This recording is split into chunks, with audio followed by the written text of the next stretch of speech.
Okay, these are the cross-section problems. First, let's do the graph. I'll do it over here if I have some room. Let's do one graph for all of these. Okay, so the first one, let's do the parabola first. So down -1. And it's a parabola, it looks like this. And the line y equals x plus 1, so this is y equals x squared minus 1, and y equals x plus 1, y-intercept. I'm just going to kind of make this fit in. Okay, the area is going to be in here, and we're going to do cross sections that are going to be squares. So when I go to draw my cross section in, this is going to be a square whose length of the side is going to be the top minus the bottom. And we have to find the area of that, so it's going to be s squared. So first the area is equal to s squared. I'm going to come down here and find out the length of the side, because we're going to need the length of the side for each one of these formulas. So the length of the side is going to be the top function minus the bottom function. So that's going to be x plus 1, the quantity, minus x squared minus 1. I can simplify that to negative x squared plus x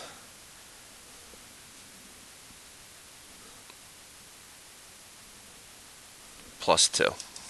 Sorry, I got distracted there for a second.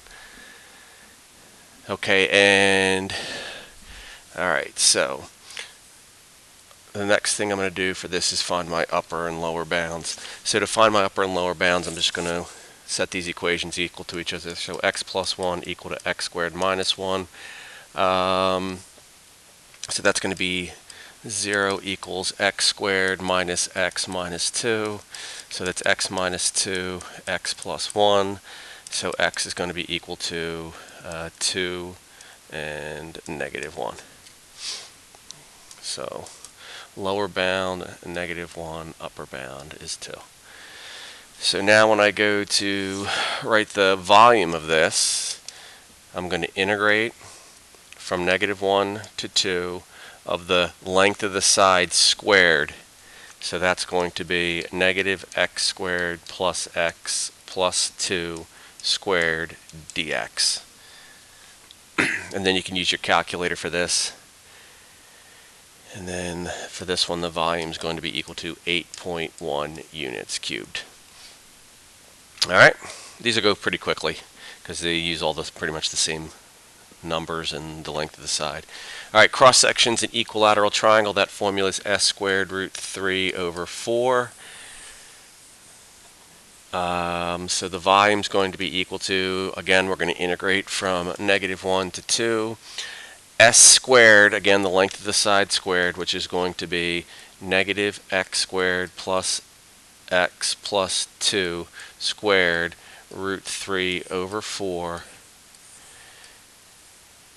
dx. You could bring the square root of 3 over 4 out front as a constant and then do the integral. That answer ends up being approximately 3.507 units cubed. And then the last one, the cross sections are semicircles, so that's going to be pi r squared divided by 2. And so the volume is going to be equal to, integrate from -1 to 2. I'll bring the pi out in front, and I'll bring the 2 out in front.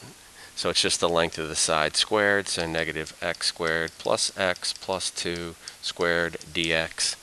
And that answer is approximately 3.181 units cubed. Okay, so there are our 3 answers. And the ones on the test are going to be very similar. We do a square equilateral triangle, maybe a right isosceles triangle or a semicircle, and the only thing that's going to be different is the functions are going to change. Okay, so there's the chapter review. Hopefully all this helped, and good luck.